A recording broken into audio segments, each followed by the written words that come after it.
بھارت کی جانب سے پرائم منسٹر کا پہنچ جانا فروری کے دوسرے ہفتے میں واشنگٹن اور پریزیڈنٹ ٹرمپ کے ساتھ وائٹ ہاؤس سے ملاقات ایک بڑی بات تھی بھارت کے نقطۂ نظر سے.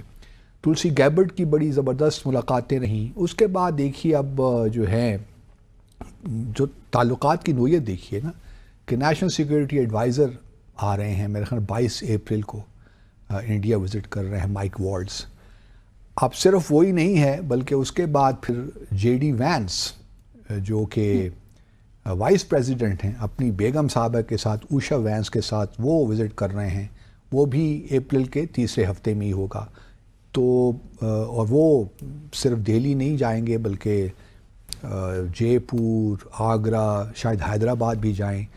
تو وہ کچھ لوگ کہہ رہے ہیں کہ کچھ پرائیویٹ ہے پارشلی پرائیویٹ وزٹ ہے اور پارشلی جو ہے آفیشیل ہے کیونکہ جو اوشا وینس ہیں وہ بھارتی نژاد ہیں جی. تو وہ چاہتے ہیں کہ اپنے 3 بچوں کو بھارت سے روشناس کروائیں.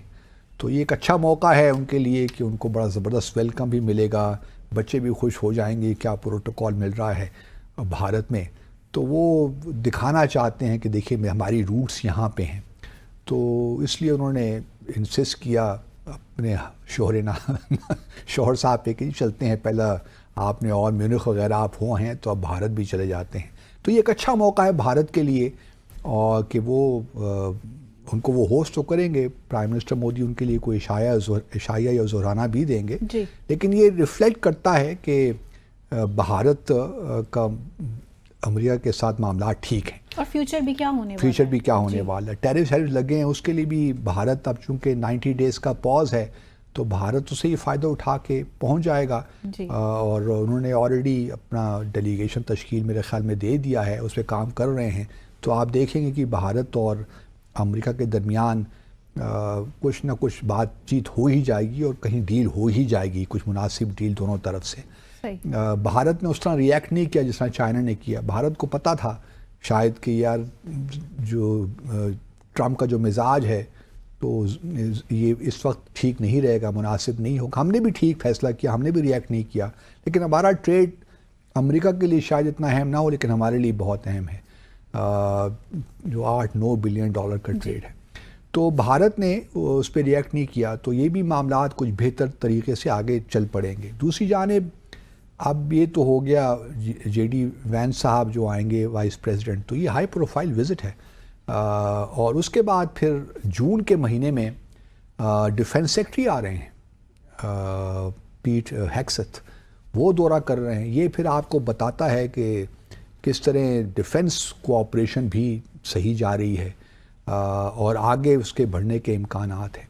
اور پیٹ ہیکست کا وزٹ اس لیے امپورٹنٹ ہوگا کہ بھارت اس وقت شش و پنج کے عالم میں ہے کہ آیا وہ رافیل جو طیارے ہیں فرانس کے لے کیونکہ پہلے وہ لے چکا ہے 31 کچھ طیارے اب وہ 26 طیاروں کی بات اور ہو رہی ہے.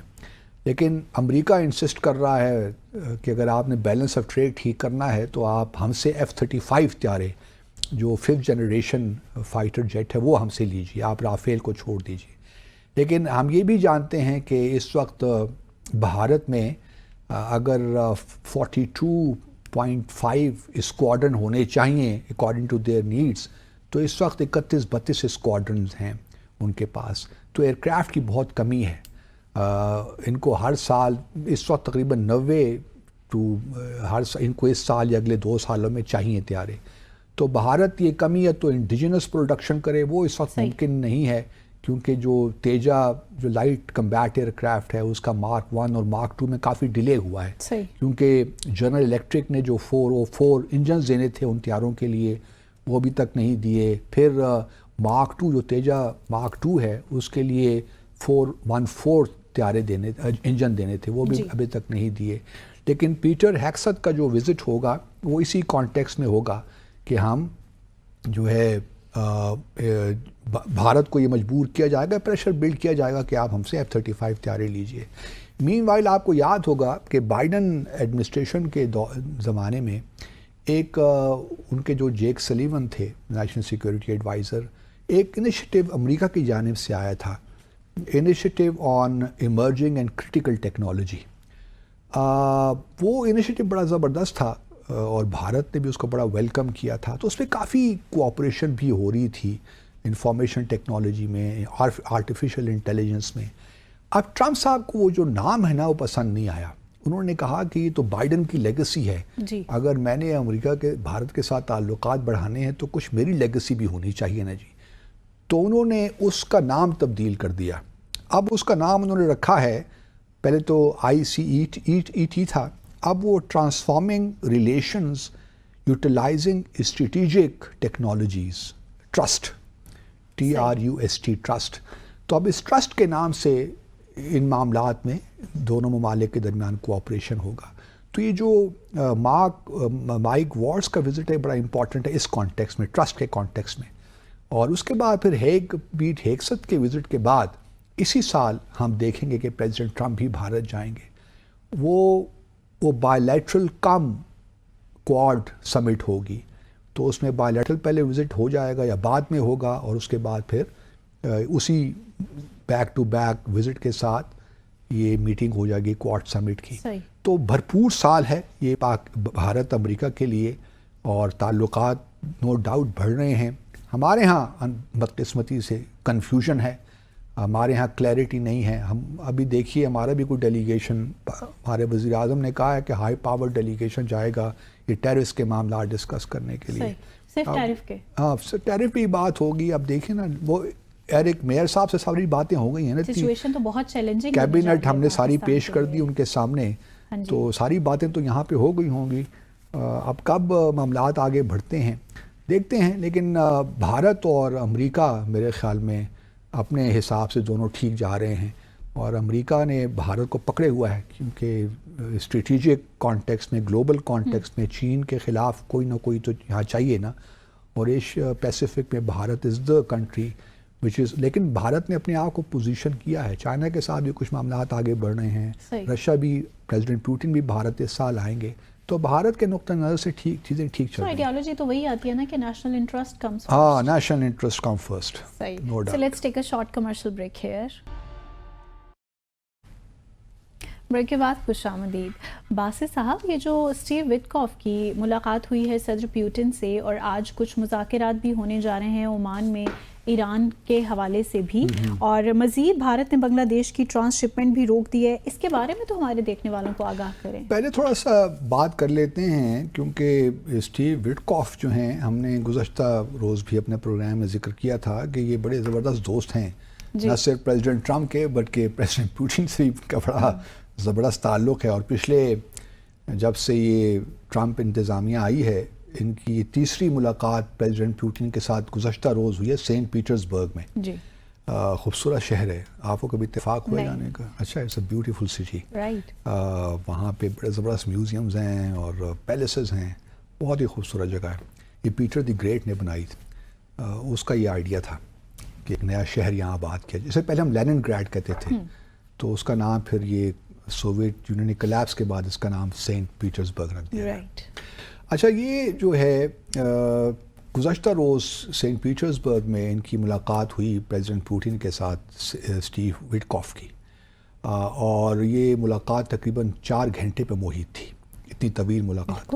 تو یہ ایک تو پرسنل ان کا اپنی دوستی ہے, اور اس وقت وٹکاف جو ہیں وہی توجہ کا مرکز ہیں, کیونکہ وہی یوکرین کی وار بھی وہی لیڈ کر رہے ہیں, غزہ کے معاملات بھی وہی لیڈ کر رہے ہیں وہاں پہ, اور پھر اب ایران کے ساتھ جو آج مذاکرات ہوئے ہیں اس میں بھی انہوں نے بھارت اپنے امریکہ کو ڈیلیگیشن کو وہی لیڈ کر رہے تھے. کیونکہ ان کے بارے میں تحفظات یہ ہیں کہ عباس اراغچی جو ہیں وہ تو پہلے بھی ایران کے نیوکلیر پروگرام 2 سال جو بیہائنڈ دا سینز نیگوسیشنز ہوتی رہیں 2015 سے پہلے, عباس اراغچی اس میں انوالو تھے.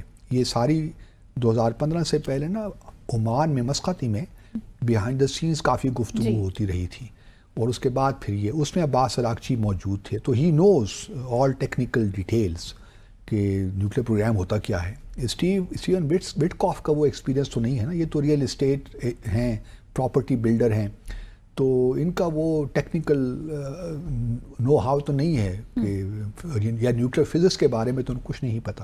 لیکن بھارت چونکہ ان پہ پورا ٹرسٹ ہے ٹرمپ کو, تو اس وجہ سے یہ انہوں نے لیڈ کیا یہ ڈیلیگیشن. ابھی آئیں گی اطلاعات تو پتہ چلے گا کہ کیا ہوا، لیکن یہ ہے کہ ایک پروسیس لگتا ہے کہ شروع ہو جائے گا مذاکرات کو. اور یہ پہلی ملاقات تھی تو اس سے ہم یہ توقع نہیں رکھ سکتے تھے کہ ساری چیزیں ایک ہی ملاقات میں ہو جائیں گی.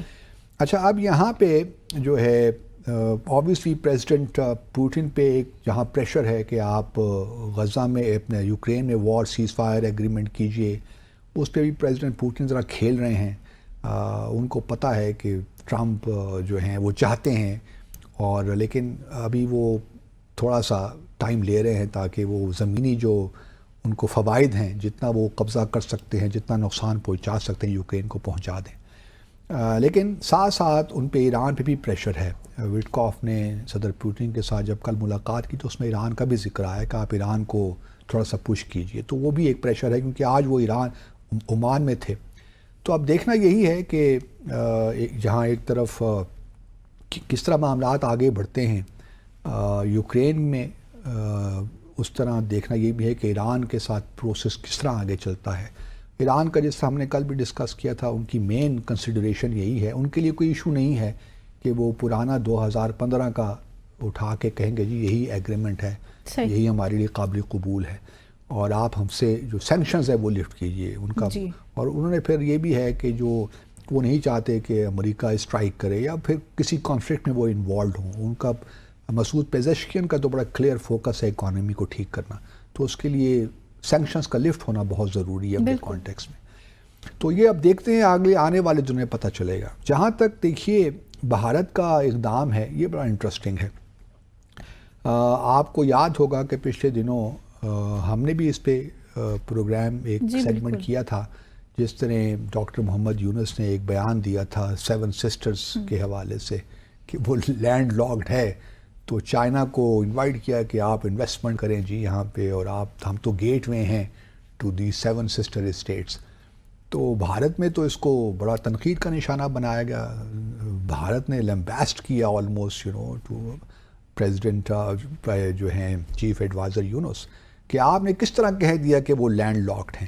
وہ کوئی الگ ملک تھوڑی ہیں افغانستان کی طرح، وہ تو بھارت کا حصہ ہی ہیں. تو وہ لینڈ لاکڈ تو نہیں ہیں، بھارت کا حصہ ہیں. تو آپ نے کس طرح کہہ دیا وہ لینڈ لاکڈ ہے، ایز اف کہ you are treating those 7 sisters separately from the mainland India. یہ تو آپ نے بڑی نامناسب بات کی ہے. تو یہ اچھا، اس کے ریئیکشن میں اب بھارت نے کیا کیا ہے. بھارت تو دیکھیے نا، اس کو بھی تو اپنا غصہ کہیں نہ کہیں دکھانا ہے. تو انہوں نے یہ کہا کہ جی ٹھیک ہے، اب ہم یہ ہے کہ جو ٹرانسشپمنٹ ہوتی تھی، جو بنگلہ دیشی اپنی ایکسپورٹس یا امپورٹس کرتے تھے بھارتی پورٹس استعمال کر کے یا ایئرپورٹس استعمال کر کے، وہ اب ہم نہیں کر سکیں گے. انہوں نے وجہ یہ دی کہ ہماری اپنی پورٹس اور ایئرپورٹس بہت بزی ہو گئی ہیں، اوور کراؤڈڈ ہو گیا ہے معاملہ، تو ہمارے پاس وہ کیپیسٹی نہیں ہے کہ ہم بنگلہ دیش کی جو ٹریڈ ہے اس کو ہینڈل کر سکیں. صحیح. اب یہ دیکھیے بالکل ایک لاف قسم کی بات ہے، لیم چیز ہے، ایسا کوئی پاؤں ان چیزوں کی نہیں ہے. کیونکہ پچھلے کتنے سالوں سے آپ شیخ حسینہ کے زمانے میں تو بڑی آسانی کے ساتھ خوشی یہ ساری چیزیں کر رہے تھے. بالکل. لیکن اب جو ہے آپ کو اوور کراؤڈڈ ہو گیا ہے سارا معاملہ، آپ کے پورٹ بھی اور ایئرپورٹس بھی، کہ آپ نیپال کے ساتھ جو بنگلہ دیش کی امپورٹ ایکسپورٹ ہے وہ بھی آپ وہاں پہ ٹرانسشپمنٹ نہیں کر سکتے.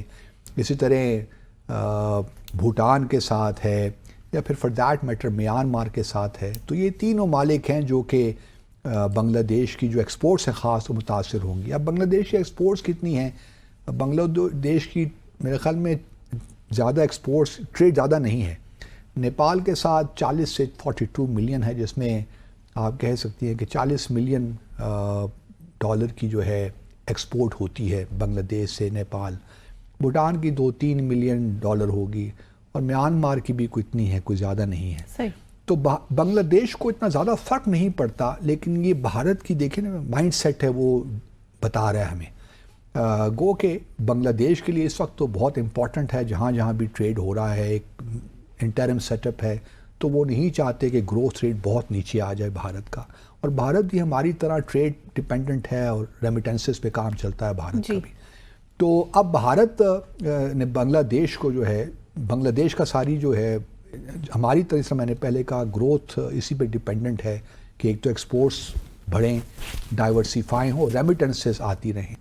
تو اب بنگلہ دیش نے یہ اس کو بہرحال اب دیکھنا پڑے گا، بلکہ نیپال کو اور بھوٹان کو بھی تھوڑا سا میرے خیال میں پروٹیسٹ کرنا چاہیے بھارت پہ کہ جی یہ خالی بنگلہ دیش کا معاملہ تو نہیں تھا نا، نیپال اور بھوٹان اور میانمار کا معاملہ بھی ہے. تو آپ کس طرح ان ممالک کے ساتھ تو آپ کے تعلقات اچھے ہی ہیں نا، اگر آپ کہتے ہیں تو ان کی آپ نے امپورٹس جو ان کی بنگلہ دیش سے تھیں وہ آپ نے ان کو بھی ہرٹ کرنے کی کوشش کر رہے ہیں آپ. تو آئی ہوپ کہ نیپال اور بھوٹان اور میانمار بھی اگر اس میں ہے تو وہ اس میں جو ہے پروٹیسٹ اپنا لانچ کریں گے. دوسری بات یہ بھی یاد رکھیے کہ اس میں کوئی شک نہیں ہے کہ بھارت کو اس وقت فکر تو لاحق ہے کہ بنگلہ دیش کے تعلقات چین کے ساتھ ہی بڑھ رہے ہیں، پاکستان کے ساتھ ہی بڑھ رہے ہیں، پھر باتیں ہو رہی ہیں ایئر بیس وہاں بلڈ کرنے کی سلیگوری کوریڈور کے ساتھ ساتھ چکنز نیک. وہ ایک بھارت کا آپ ایکلیس ہیل ہے جسے ہم کہتے ہیں نا، وہ ہے.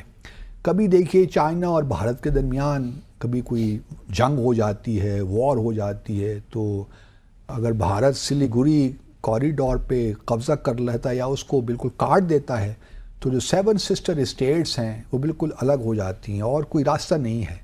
یہ واحد ایک چھوٹا سا کوریڈور ہے جو 7 سسٹر اسٹیٹس کو ملاتا ہے بھارت کے ساتھ. اگر یہ آپ کاٹ دیں تو کوئی ذریعہ نہیں ہے. اسی لیے بھارت ویسٹ بنگال کے ذریعے میانمار کے ساتھ ایک کلادان ملٹی موڈل ٹرانسپورٹ کوریڈور بنا رہا ہے تاکہ اگر سلیگوری چکن نیکس کبھی خطرے میں بھی آتا ہے، وہاں پہ صورتحال ڈیسٹیبلائز بھی ہوتی ہے، تو بھارت کے پاس ایک الٹرنیٹیو روٹ موجود ہو کہ وہ 7 سسٹرز کے ساتھ اپنا جو بھی انٹرنل جو ٹریڈ ہے وہ کرتا رہے، مطلب کمیونیکیشنز نہ ٹوٹیں. تو یہ کوریڈور، لیکن آج کل وہ میانمار میں چونکہ سول وار بھی ہو رہی ہے تو اس طرح وہ کلاڈان جو کوریڈور ہے اس پہ اس طرح کام نہیں ہو پا رہا. تو لیکن بھارت چاہ رہا ہے کہ وہ فوری سے پیشتر وقت کمپلیٹ ہو. تو اب بس یہ ہے کہ ریجن میں اس وقت یہی معاملات اس طرح ہی چل رہے ہیں اور بنگلہ دیش پاکستان کے لیے بڑے اچھے مواقع ہیں. جس طرح ہم نے پہلے بھی اپنے ناظرین کو بتایا تھا، ہمارے فورن سیکرٹری لیول پہ کنسلٹیشنز ہو رہی ہیں 17 اپریل کو، اور اس کے بعد پھر ہمارے فورن منسٹر بھی جائیں گے 21 یا 20 یا 21 اپریل کو. تو ہم بڑا میں سمجھتا ہوں کہ پاکستان کی فورن پالیسی کا اس وقت جو ایک اہم جو سب سے اچھی چیز ہو رہی ہے وہ بنگلہ دیش کے ساتھ تعلقات کی ہو رہی ہے، اور اس میں ہم نے ایک اچھا صحیح طریقے سے ایک پروسیس کے تحت ہم آگے بڑھ رہے ہیں. تو اس میں ہم حکومت کو اور فورن آفس کو خاص طور پہ کمنٹ بھی کریں گے، اور جو ہمارے ہائی کمشنر ہیں بنگلہ ڈھاکہ میں ان کی بھی تعریف کریں گے کہ بڑے میتھوڈیکلی چل رہے ہیں، وچ از گڈ. اور اسی طرح ہمیں آگے بس اس انیشیٹو کو اب چھوڑنا نہیں ہے. ہم ممکن ہے کہ ہم ان کے ساتھ جو ہمارا JF تھنڈر 17 ہے ہم وہ بھی بیچیں، اس پہ انٹرسٹ شو کیا ہے بنگلہ دیش نے. تو دفاعی کوآپریشن بھی ہمارا بڑھ رہا ہے، تجارت بھی بڑھنی چاہیے، انویسٹمنٹ بھی بائیلیٹرل انویسٹمنٹ بھی بڑھنی چاہیے. دونوں ممالک میں کافی اپرچونیٹیز ہیں. تو sky is the limit frankly speaking. اگر ہم صحیح معنوں میں اس پہ پرسویرنس کے ساتھ آگے بڑھنے کی کوشش کریں ایک صحیح پروسیس کے تحت، تو بہت اپرچونیٹی. اور یہی تو مشکل ہے. یہی تو مشکل ہے. صحیح. یہاں لیں گے مختصر سا وقفہ اور بریک کے بعد واپس آئیں گے اور جانیں گے کہ امت شاہ کو پاکستان کی بلوچستان کی اتنی فکر کیوں لاحق. Welcome back after the break. اور اب کچھ بات کریں گے باسط صاحب بھارت کے ہوم منسٹر امت شاہ کی. بڑی فکر لاحق ہے ان کو پاکستان کی، بلوچستان کی، ساتھ ہی دورہ مقبوضہ کشمیر. تو بڑے چھائے ہوئے ہیں یہ صاحب آج کل. امت شاہ ہمارے بڑے گہرے دوست ہیں، اور آپ کے ہمارے مطلب پاکستان کے بڑے گہرے دوست ہیں، ان کو فکر تو لاحق ہونی چاہیے. میں سوچ رہی تھی اگر آپ سے دوستی ہے تو ہمارے ساتھ میں انوائٹ کرتے ہیں. میری 2 ملاقاتیں ان کے پریڈیسیسر جو تھے راجناتھ سنگھ، جب میں وہاں پہ ہائی کمشنر تھا تو ان سے 1-2 ملاقاتیں کچھ ایونٹس میں ہوئی تھیں. تو ان سے تو ان کو 1-2 بار دور سے یا ہاتھ ملانے کا شاید کہ اتفاق ہوا ہے کہ کسی 1-2 انویٹیشن بھیجنا چاہیے ڈیسائفر. ہاں بھیجتے ہیں ان کو کہ ڈیسائفر ہمارے ساتھ آ کے گفتگو کریں. اچھا، اس سے پہلے کہ میں ان کی طرف آؤں، کل ہم گزشتہ روز وہ بات کر رہے تھے نا ہمارے وزیر اعظم محترم ان کا جو بیلاروس کا وزٹ تھا جی اس میں بعد میں نے دیکھا وہ سب مجھے خیال نہیں رہا. میں تو سمجھ رہا تھا کہ صرف اسحاق ڈار صاحب ہیں اور نواز شریف صاحب ہیں اور مریم نواز ہیں. وہ تو بعد میں مجھے ذرا میں نے غور سے دیکھا پتہ چلا کہ ان کے ساتھ تو مریم صاحبہ کی بیٹی بھی اس میں تھی, اس کی ملاقات بھی ہوئی لوکاشینکو سے. پھر اس کے بعد جو ہے ان کے حسین نواز وہ بھائی بھی ساتھ موجود تھے.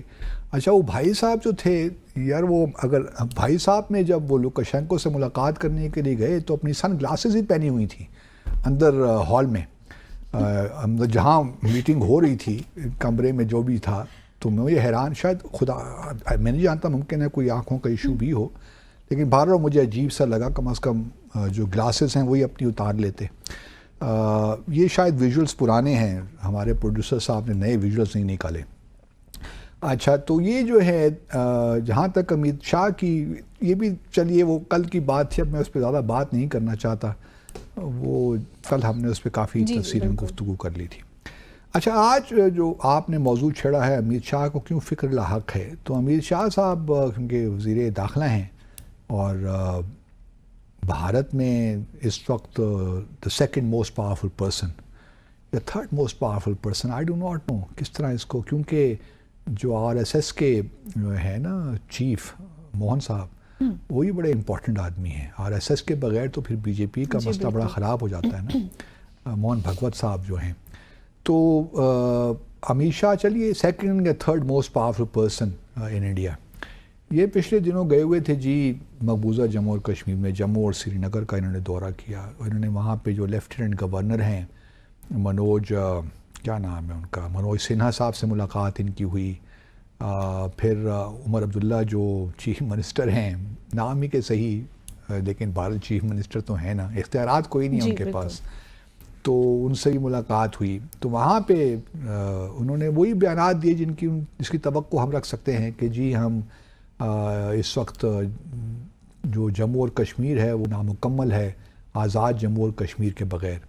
اور چونکہ 22 فروری 1994 کی بھارت کی پارلیمنٹ کی ایک قرارداد ہے کہ ہم نے یہ واپس لینے ہیں, تو جب تک یہ ہمیں واپس نہیں ملتے اس وقت تک ہماری جو ریاست ہے ان کی, بھارت کی ریاست, یہ نامکمل ہے. چلیے بات انہوں نے کر دی, اور بات ہی بھی انہوں نے کہا کہ جی بہت امن ہے, اب جو ہے ٹیررسٹ بقول ان کے ایکٹیویٹیز کم ہو گئی ہیں, لیکن ابھی بھی کچھ کراس ایل او سی پاکستان سے انفلٹریشن ہو رہی ہے. جو باتیں وہ کرتے رہتے ہیں وہی باتیں انہوں نے دہرائیں, لیکن اب ہم بہت زبردست جو ہے اقدامات لے رہے ہیں. مین وائل یہ بھی ہم اپنے دوستوں کو بتاتے چلیں کہ پچھلے ایک سال میں, یعنی کہ 2022-23 میں تقریباً 80,000 سے زیادہ لوگوں کو بھارت نے, جو بھارتی شہری ہیں, ان کو ڈومیسائل ایشو کیے ہیں کہ آ کے مقبوضہ جموں اور کشمیر میں سیٹل ہوں. اس سے پہلے 35 لاکھ جو ڈومیسائل تو وہ ایشو کر دیے تھے, وہ ان لوگوں کے تھے جو پہلے ہی مقبوضہ جموں اور کشمیر میں رہ رہے تھے. لیکن پچھلے ایک سال میں کافی تیز رفتاری کے ساتھ نئے ڈومیسائلز ایشو ہو رہے ہیں بھارتی شہریوں کو. یہ اس لیے بڑا کنسرننگ ہے معاملہ, کیونکہ اگر آپ دیکھیے تو 2021 میں 185 بھارتی شہریوں کو ڈومیسائل دیے گئے تھے, صحیح, جو مقبوضہ جموں اور کشمیر میں رہ نہیں رہے, وہاں سے باہر سے آ کر مقبوضہ جموں اور کشمیر میں سیٹل ہوں گے. صحیح. 2022 میں یہ تعداد کم ہو گئی, 122 ہو گئی. لیکن پیچھے جو ہے 2023 میں 2023-24 میں یہ تعداد ایک دم بڑھ کر 84,000 کے قریب ہو گئی. تو 84,000 کہاں 122, 125 اور 180, 24,000 ڈومیسائل ایشو کیے ہیں. اس لیے جو 35A آرٹیکل کا نکلنا تھا نا, وہ ہمارے لیے بڑا میٹر کرتا ہے, کشمیریوں کے لیے بڑا میٹر کرتا ہے, کیونکہ یہ تو بالکل جہاں پہلے انہوں نے 32-35 لاکھ دے دیے ہیں ڈومیسائل, جو پہلے ہندو لوگ رہتے تھے یا بھارتی باشندے رہتے تھے مقبوضہ جموں اور کشمیر میں, اس میں بہت سے آرمی کے لوگ بھی ہوں گے، راشٹریہ رائفلز کے لوگ بھی ہوں گے، بہت سے جو لوگ ہوں گے ان کو آپ نے پہلے ان کو ووٹ دینے کا حق نہیں تھا، اب 35 لاکھ لوگوں کو ووٹ دینے کا حق بھی ہوگا۔ اس سے اوپر آپ نے پچھلے 1 سال میں 84,000 بھارت کے باشندوں کو وہاں پہ آپ آباد کرا رہے ہیں۔ بالکل، تو ڈیموگرافکس تو چینج ہوں گی، ڈیموگرافی تو چینج ہو رہی ہے، اور یہی لانگ ٹرم پلان ہے بھارت کا کہ اس کو مسلم اکثریت سے مسلم اقلیت علاقے میں تبدیل کیا جائے، اور وہ ہو رہا ہے۔ اور ہم یہاں پہ سوئے ہوئے پاکستان، ہمارا جو ہے کوئی مطلب ہمیں کوئی پالیسی ہماری نہیں ہے کہ ہم کس طرح کاؤنٹر کریں بھارت کے ان نیفیریس ڈیزائنز کو۔ اچھا، اس کے بعد تو چلیے وزٹ ہو گیا، انہوں نے جو کہتے ہیں کہ ہو گیا، بڑی اچھے حالات ہیں مقبوضہ جموں اور کشمیر میں، اور گزشتہ روز جمعے کو ہی ایک بار پھر انہوں نے میر وائز عمر فاروق کو جمعے کی جو نماز ہے اس پہ پابندی لگا دی، وہ گھر پہ وہ نظر بند ہیں، تو کل پھر انہوں نے کہا کہ جی آپ جمعے کی نماز نہیں پڑھا سکتے۔ اچھا، وہ ان کا وہ ہمیشہ ہر جمعے کو وہی نماز پڑھاتے ہیں، وہی خطبہ بھی دیتے ہیں، وعظ بھی وہی تقریبی وہاں کرتے ہیں، اور بڑا زبردست ایک مجمع ہوتا ہے وہاں پہ، اور بڑی زبردست نماز بھی ہوتی ہے۔ تو وہ جامع مسجد کو انہوں نے بند کر دیا کہ کوئی نماز شماز نہیں ہوگی۔ اگر یہ مقبوضہ جموں اور کشمیر میں یہ حالات ہیں کہ آپ وہاں کے مسلمانوں کو نماز پڑھنے کی بھی اجازت نہیں دیتے، اور مولوی میر وائز عمر فاروق انہوں نے بڑا سخت ٹویٹ بھی کیا ہے اس کے خلاف کہ یہ کیا آپ باتیں کر رہے ہیں، جی، مسلمانوں کو آپ ان کے جو مذہبی جو ریچولز ہیں نماز پڑھنے سے کس طرح آپ روک سکتے ہیں۔ تو بہرحال یہ مطلب اس وقت پیس اور یہ ہو رہی ہے ڈیولپمنٹ جس کا تذکرہ امیر شاہ کر رہے ہیں۔ اچھا، امیر شاہ 3 روزہ دورہ کر کے واپس دہلی پہنچ گئے، وہاں پہ کوئی کنکلیو تھا، کوئی ایونٹ تھا جس میں انہوں نے بلوچستان کا ذکر کر ڈالا کہ جی، اور انہوں نے بڑی انٹرسٹنگ بات کی، انہوں نے کہا کہ پاکستان مقبوضہ جموں اور کشمیر کی بات کرتا ہے، پہلے بلوچستان کو تو سنبھال لے، وہ اسے سنبھل نہیں پاتا اور باتیں یہ کر رہے ہیں جموں اور کشمیر اتنے کی، سالوں سے سنبھالے ہوئے تو ہیں، اور ساتھ میں تھوڑا سا چونکہ گلڈ بھی ہے نا، تو یہ بھی کہتے ہیں کہ ہم کوئی انٹرفیرنس نہیں کر رہے ہیں بلوچستان شوہر کی داڑھی میں تنکا۔ یہ بڑا انٹرسٹنگ مجھے لگا بالکل، کہ جب انسان تھوڑا سا ہوتا ہے گلڈ تو اس کو خود ہی ان چیزوں کا اظہار کر دیتا ہے جو کہ توقع بھی نہیں رکھتا۔ جی، تو کہتے ہیں ہمارا کوئی تعلق نہیں ہے جی، ہم کوئی انٹرفیرنس ہماری نہیں ہو رہی، ہم تو بالکل یہ الگ معاملہ ہے، ہم اس میں کوئی نہیں۔ تو اس میں کس کو کیا شک ہونا چاہیے کہ بلوچستان میں تو بھارت کی بڑی زبردست انوالومنٹ ہے۔ کمانڈر کلبھوشن جادیو، میں دعا کرتا ہوں کہ کچھ ہم سوچیں اس بارے میں کہ کس طرح ہم نے بھارت کو ایکسپوز کرنا ہے دنیا کے سامنے، کیونکہ ہم یہ نہیں کر پا رہے۔ ہمیں جو نیریٹو بلڈ کرنا ہے، آپ دیکھیں نا تحور رانا کی ہم نے گزشتہ روز بات کی تھی نا، بھارت آج بھی بھارت کا سارا وقت یہی لگا کہ تحور رانا جو ہے اس کے کنیکشنز ہیں ISI کے ساتھ، اور یہ سارا بمبئی اٹیک ISI نہیں کروایا تھا۔ پھر مارکو روبیو صاحب نے بھی ایک ٹویٹ کر دیا کہ ہم اور بھارت مل کر جو ہے ممبئی اٹیک کے جو مجرم ہیں ان کو سزا دلوائیں گے، اور اس پہ پھر جے شنکر صاحب نے بھی اس پہ ریسپانس دیا کہ جی واہ واہ کیا بات ہے، ہم مل کر ٹیررزم کے خلاف جنگ لڑیں گے۔ تو ہمیں اپنا نیریٹو پتہ نہیں کہاں ہمارا کھو گیا ہے، ہم چیزوں کو لنک کر کے ایک اچھا سا نیریٹو اگر بلڈ کرنا چاہتے ہیں وہ ہم نہیں کر پائے۔